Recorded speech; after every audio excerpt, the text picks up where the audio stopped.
Well, hello, hustler. Welcome to another episode of the Wellness Hustle. I'm Brit Tincup. I'm a creative designer, a serial entrepreneur who lived with chronic stress that had me testing every health and fitness tip and trick that would make me feel like myself again. And I'm joined by my co-host, Sasha Fisher, an ex-pro athlete, personal trainer, and nutritional therapy practitioner with years of experience helping high-achieving individuals to reach their health and fitness goals. We're here to redefine what wellness means, simplifying health, fitness, and self-care, empowering you to fuel ambition and embrace wellness, because we believe that hustle isn't a bad word. When applied properly, it's a superpower. Now let's jump in. Welcome back to another episode of the Wellness Hustle. I'm personally very excited about this episode. We want to talk to you guys about food prep. It is the second week of January. Yes. And so likely you have either already started food prepping, Probably. or you hate food prepping, Like me. like us, or you're watching a bunch of TikTok videos on how people prep their entire meal on Sunday and you're just like, I'm not doing that, which is Like also me. Yeah. So we're really just here to like simplify food prep and educate you guys on the best way to do that. I think there's a lot of misconceptions about food prep. And I think it's like food journal. Same thing. It's not that we're saying don't do the food prep. We're going to teach you how to do it in the right way. So it's not overwhelming, but also very beneficial. Yeah. And Sasha brought up like a really interesting fact to me recently. And I would like to talk about that, which is, okay, meat. We like meat. Meat gives us protein. And Yes. I am a meat eater. It's actually my favorite. Fish. I love fish, all of that. And we were talking about kind of food prep, just how much I don't like to do it, and how I really never food prep the meat in advance because it kind of grosses me out. Yeah, it doesn't taste right. It doesn't. The second day. No. And I hate when you microwave it. So if I do, I usually eat cold cut. Like I don't like microwave chicken or microwave meat for some reason. It just grosses me out. It gets like rubbery. Oh God, it's nasty. Yeah. I'm definitely not doing it with fish. No. Oh God, no. Yeah. So when we were talking about it, and I was just like, okay, I go off of intuition a lot, because once I got kind of comfortable with my intuition, I was like, oh, I don't want, something in me is saying don't eat that. So I'm not going to eat it. And meat was one of those things, like leftover meat. And I've never been into leftovers. Sasha, talk to us about what happens to food, meat specifically, from an inflammatory perspective. What happens? Right. So when you eat meat second day, third day, like it's a leftover, not just meat, chicken, and mostly fish, it's going to have a lot of histamine. And what's histamine? It's going to bring inflammation up in your body. And what we're trying to do with food prep is to be healthy, right? We're prepping our meals. We're feeling good about it. We're thinking we're going to be healthy. But actually, in the reality, you're going to create inflammation in your body by eating the meat, fish, or poultry that has been sitting around for a few days in your refrigerator. And so our whole purpose of being on a path of wellness. Yeah. And I think, and this is when things really changed for me, was when I started looking at the food that I was putting into my body from a nutrient perspective and an anti-inflammatory perspective. That's when my habits started to stick, and I was able to like really fuel my body with better foods for me. So as soon as you said that to me, I was like, well, that explains why I don't want to eat leftovers. Especially when there's meat involved, because it's inflaming my body. It's actually counterproductive to what you're trying to do. You could freeze it right away, but then you have to defrost it. So if you're okay with that, there's a way to do it, but you gotta freeze that meat right after it's, cooked and cooled down. You put it in the freezer, then you're okay. But you don't want to let it sit in the refrigerator for a few days. I'm just grossed out by things sitting in the refrigerator for a few days. I don't know what it is about it. Like, as you were saying that, I was getting like the gaggy, because I was just, there's a lot of shit in the refrigerator. Like, I had someone one time just put something uncovered in the refrigerator, and just it smells wonderful. And I was like, all the air is getting in the food. I have some germ things. We won't get into that. I think the other part of it is, if you're doing something and you're trying to prep your meal, let's say you're one of those people, you see all the TikToks and it's like, I'm going to meal prep my entire And if that's the only way you can do it, by all means, do you. But like, right. Just put in the freezer. just put it in the freezer Mhm. and then you've solved that problem. But if you're Mhm. just putting it in the refrigerator, then it's counterproductive to what you're actually trying to do, which now you're inflaming your body. So you're not really Right. going to see those results that you're looking for. Mhm. And then the other thing is you're eating the same thing Over and over again. So boring. you're bored. And it doesn't have as much taste normally as like it's why I always yell at my husband when I cook. It's hot. I'm like, honey, time to eat. Once it's cooled down, it for some reason doesn't taste as good. I don't No. know why, it just doesn't. So you want to eat it fresh. I mean, it tastes the best. Once you have all this leftovers that you prepped, it doesn't taste as good. So then eventually you're gonna waste food. I've wasted food so many times by trying to prep. It all ends up in the garbage because you end up cooking something else. You don't feel like eating this. Some people will order Uber Eats. I don't do that, but I know a lot of people do. Yeah. So instead of like going and grabbing your prepped food, I don't feel like eating this. I'm gonna get something else. So you're wasting actually a lot of food by prepping ahead of time. And we've talked about this before, but food is such a wonderful creative opportunity to really, and maybe that's a culture thing for me, but like being able to use my grandmother's recipes or create a new flavor palette or try a new recipe. Those are Mhm. really exciting things for me to do. You're kind of taking that excitement around Food away. food away. And we know that some people gonna say, I have 2 kids, I have to shuttle them to sports, I don't have time for this. We get that. Yeah. So that's why we want to give you some tips how to make it easier for you, but not have the same meals for whole week sitting in the refrigerator that you're gonna get bored with. Right. I think the other thing for me is just like, you're creating the same meal for the entire week. And I've done that thing. Like you do it on Sunday, Hmm. you prep it for the entire week. And I'm probably not even Wednesday. I have a limited attention span. By Tuesday night, I'm like, I'm not going to eat this. I've done it before. I'm going to just order something. And to your point, I've wasted it because I didn't put it in the freezer. I put it in the refrigerator. Now I'm out of Sure. meal. I've wasted money. Hmm. That was so time consuming. It took up my entire Sunday. When you could have fun You're doing something God, different. yeah, God says to rest on Sunday. You should lay down or something. I Lay don't know. But like, it's like you get 2 days of the weekend, right? And if you have kids, you're probably doing sports with them on Mhm. Saturdays, or they have activities or play Yeah. dates or sleepovers. And what, now you're going to spend your entire Sunday Cooking cooking? for You the could whole go on a week. hike. Yeah, you can do something fun. We can free you from that whole Sunday of cooking. We talk a lot about all of these things you should be doing, right? And Mhm. we're trying to give you like a lot of data. And it's like at the same time, let's eliminate some of the stress around. Yeah, And I think like to have to be so rigid and have to like eat these like chicken, rice, and broccoli, right. you're gonna It's get burnt ridiculous. out. And if you get burnt out, then you could get stressed. If you get stressed, then you can get sick. And now you're sick and you're just eating whatever's in front of you. Correct. And I mean, we're taking the culture is so weird right now, right? We are cooking same meal for your whole week and storing it in the refrigerator. It's just so weird. So we want to take you away from it, possibly give you a permission, I would Yeah. say, because a lot of times you hear from personal trainers, nutritional coaches that you have to food prep. We just want to give you different opinion, different side of the story. Yeah. How Brit and I were food prepping, Yeah. which is nothing like what you see on social.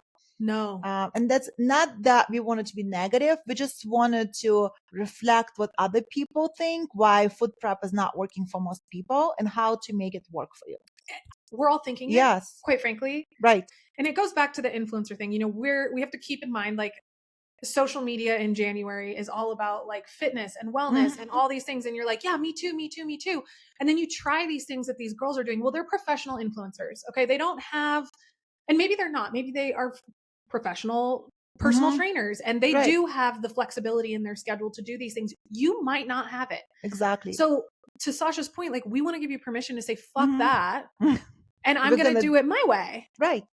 So what is your way, Britt? How you've been food prepping? So my way is that I like to do a lot of the cutting of things in advance. Uh-oh. So when Yep. I get, for example, let's say like I get my carrots. I don't like to buy the carrots out of the baggie with like the little baby carrots because I don't like that they rinse them and they're like preserved in that bag. And Yeah, no. I started getting freaked out when I saw like you start to buy things that are organic and you notice that they deteriorate faster. And then you buy those things that you used to buy and you're like, why is that not deteriorating? Like that's not, why is it lasting 3 weeks? It shouldn't.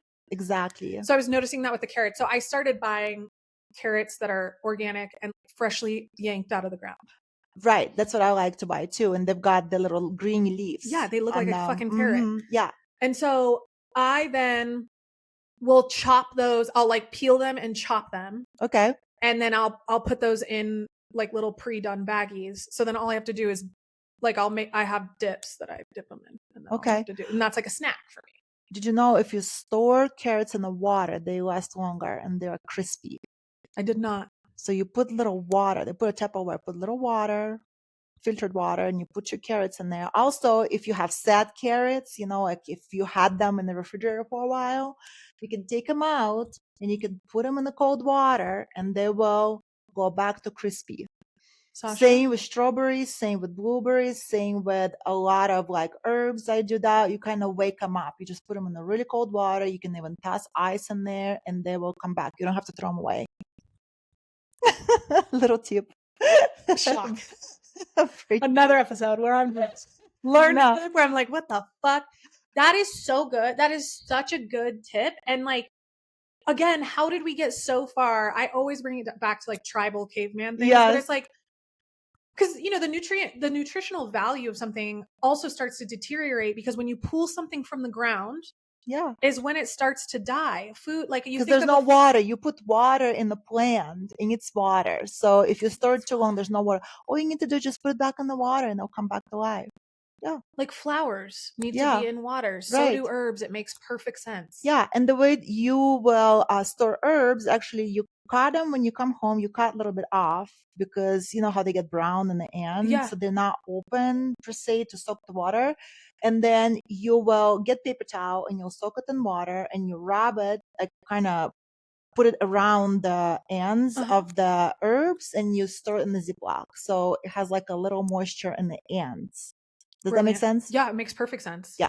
That's brilliant. And honestly, how I'm going to start doing it. So just to go back to like how I food prep, it's prepping a lot of those ingredients and just making sure that they're ready and easy for me to grab. I also like to, instead of prepping my meal, like actually cooking it ahead of time, I like to plan my meals. And the reason I like to do that instead of prepping is because I can then on, whatever day I choose to get my groceries, I've planned my meals out. I've also created leniency for a potential like night that I'm going to go out. Right. And also you can switch. Say you want to have steak tomorrow, but maybe you feel like chicken. So you can swap it. It's not cooked yet. I'm an impulsive girly. So me too. I'm not eating it if I don't feel like it. Same. And then I'll order something instead, or I'll go out to eat, or I'm so bad I actually won't eat at all. I'll just be like, I don't feel like that and I'm not going to eat it. I'm a little bit stubborn. Yeah, I'm a lot stubborn too. So that is really like planning my meals out, making sure I have all the ingredients, making sure that they're fresh. And then making sure that if there's anything, especially with snacks, I like to prep my snacks. And I'm not necessarily like snacking, but when you're like eating a meal, so let's say for lunch, for example, I'm going to like cook up a little meatball for myself real quick. Okay. And then it's like, I like to have like a little side sample thing on the side. And sometimes I like to munch on that while I'm creating a meal. So what that would be on the side? That would be like carrots. And I love to do a cottage cheese with salsa. Yeah. Like a clean salsa. And I put that's my dip. I mix it. And then I have this like yummy nutrient dense dip that I dip my carrots in. And I'll sometimes munch on those because sometimes what I notice throughout my day is that like I will get hungry and not realize I'm hungry. And then I'll wait and then I'm starving. Exactly. And then I won't want to cook a meal because I'm just like fatigued. You don't want to wait too long. You got to eat something. So because I know my own personal struggles or like my own personal roadblocks, then I'm like, okay, well, I need to have something available so I can snack and then create for myself. Yeah. Also, I'll tell my clients, I used to have like snacks before I cook because my husband wants to eat later and I'm starving. So I would start snacking on stuff, crackers and cheese and something else. And then I was like, okay, this is not serving me. And my husband doesn't really like salad. So I'm like, what if I make salad Oh, we like that. and I'll eat salad instead of the snacky snacks while I'm cooking? And salad is very easy to do. And this is the way I prep. So I prep salad dressings, and they can be stored in the refrigerator or cupboard, depends like what is in the salad dressing. So that way, all you need to do is take out the greens. Yeah. And also I toast my pine nuts. So they're ready to go. Any nuts you want. So that's my meal prep. I toast my nuts. I do my dressing. So that way, I know it sounds something else. But anyway, back to the food prep. And get your mind out of the gutter. The face that Sasha made, I didn't even pick up on it. And then I was like, oh, toasted. Yeah, I'm like, what am I talking about here? Stay focused. Okay, so you're getting your greens out of the refrigerator, you pour in your salad dressing, a little bit of cheese, nuts, you're good to go. You have a salad. So that's how I food prep. It's like a little appetizer for yourself. Another thing you can do, you can make your own homemade hummus, right? So then if Brit cut her carrots and put them in the water, she's got the hummus, or she's got her cottage cheese. So that's another way of food prepping. Yeah. Can we talk for a second, actually? And it might be a little bit off topic, but it is in regard to food prep. Like, I do food prep my dips because I don't purchase dips directly from the store, because I have found that, like, for example, pesto. I love pesto. It's super easy to make. I make it in my Vitamix or like any blender you have, you can make it in. And there are a lot of like inflammatory oils in a lot of dressings, dips, sauces. Exactly. So I always say you can make your own much quicker and better and cheaper. And you can store it. So I think condiments, you definitely can make your own. You can find ketchup with less sugar. So usually I buy that. But everything else, we pretty much make at home. And salsa, some salsas, you can find good salsas. I feel like salsa can be time consuming, chopping all the vegetables, but I don't know. Do you make your own salsa? I have made my own salsa. I haven't done it in a long time. There's some brands, you know, as someone who has allergies to things, and now I don't do a lot of inflammatory things. So the sauces and dips got really hard for me. So now I have like I call my safe zone brands. So a safe zone brand is essentially like Siete. Yeah, I love that brand. Primal Kitchen. Yes. That Chosen brand. Yep. There's a handful like that where I'm like, okay, that is a safe zone. And then you just kind of have to be mindful of if they get bought out or anything like that. Exactly, because Siete just got bought out. So we gotta now flip the bags and see what's in them, because we were just talking about that with the chomp sticks. I looked at a chomp stick and I was like, oh, that's it's funny how when you start to read the ingredients of things, you see, you know, we were comparing our ingredients on our meat sticks because she had an Epic and I had a chomp.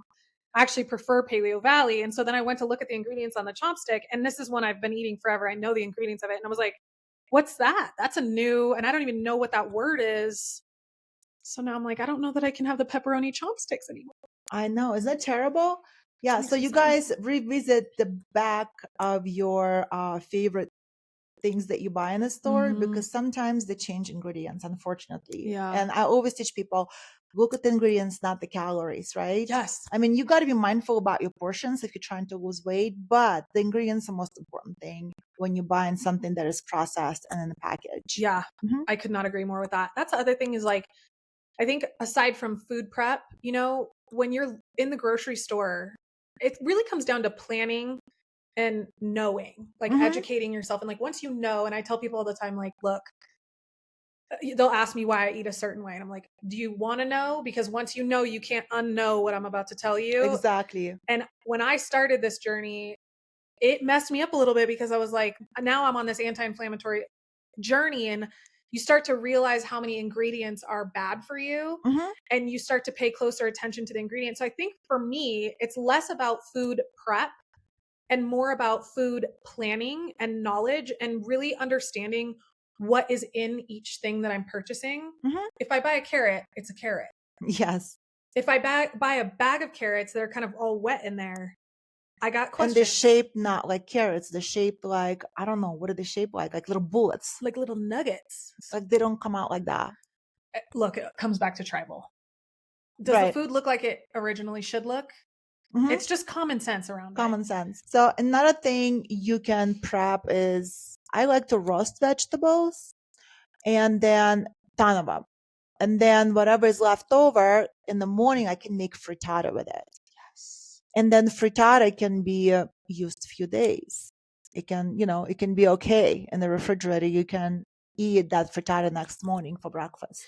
And my mom made a Christmas, like, I don't want to call it a quiche. It was just kind of like a giant scramble in a bowl. Mm-hmm. But it had like potatoes and it had sausage and I know that goes against what we were just talking about, but like a bunch of eggs and veggies. Yeah. And we had that the next day and I was like, wait, this is actually really good the next day. It is very good. I don't hate that. The sausage is going to have some histamine. You can exclude it if you are really concerned about your inflammatory markers, but you can do the vegetables. You can roast vegetables and make frittata in the morning and you're good to go. Yeah. So that's another way of kind of prepping your food, make the breakfast ahead of time. Yeah. Especially breakfast is such a hard one. That's one I do actually, is I hard boil or soft boil all my eggs in advance. Yes, I love that too. Because it does make it much easier. And at first I was kind of grossed out by the idea of having cold eggs the next day. But when I remove the shell, I just run it under hot water while I'm doing that. You do? And it's actually good? It like warms it up. I'm so used to, because we grew up kind of with chicken boiled eggs as a snack in Russia. Yeah. So I'm okay eating them cold. I'm just used to it. It's just whatever you got used to. Yeah. I think. And that's what it comes down to at the end of the day is like, okay, well, what are you comfortable with? And then you grow used to that thing. And like, maybe I don't food prep every week, but I have my strategy that works for me. And like, I have a sourdough starter, right? And I love to make sourdough, but every week I'm not making sourdough. I see these women doing that. And I'm like, I feel like it's unattainable. And then I feel like I'm getting down on myself and that just adds stress, which we want to eliminate. Well, I think maybe it's, again, goes to priorities. Mm-hmm. Their priority is to make that bread and your priority is not to make that bread. Yeah. It's just something that you like to do once in a while. Yeah. Mm-hmm. So I think on that note, we can go ahead and wrap up. I think it really comes down to like, again, having food plan versus food prep, making sure that you have things in your refrigerator and in your pantry that have good ingredients in them. Yes. That are as close to the source as possible. And ready to go. Like toast your nuts, have your salad dressing, have your condiments, have your, so just make those things. And you can include your kids to do them. Like it's fun to make hummus with kids together, right? Oh my God. I used to love to peel potatoes. And then I realized that was the shitty job that my mom would give me. Same. I can peel potatoes. Like I can be in the army just peeling potatoes. I'm a champ. Gold medal. Yeah. So, give that to your kids because it's fun until you're old enough to know it's not the fun job anymore. So on that note, we'll see you guys next week. Yes, again, thank you for listening, tuning in. Let us know what are your takeaways from this episode is if you're still food prepping, if anything was helpful, if you're gonna incorporate anything that we suggested and share with your friends. And we will see you on Wednesday. Yeah, see you guys.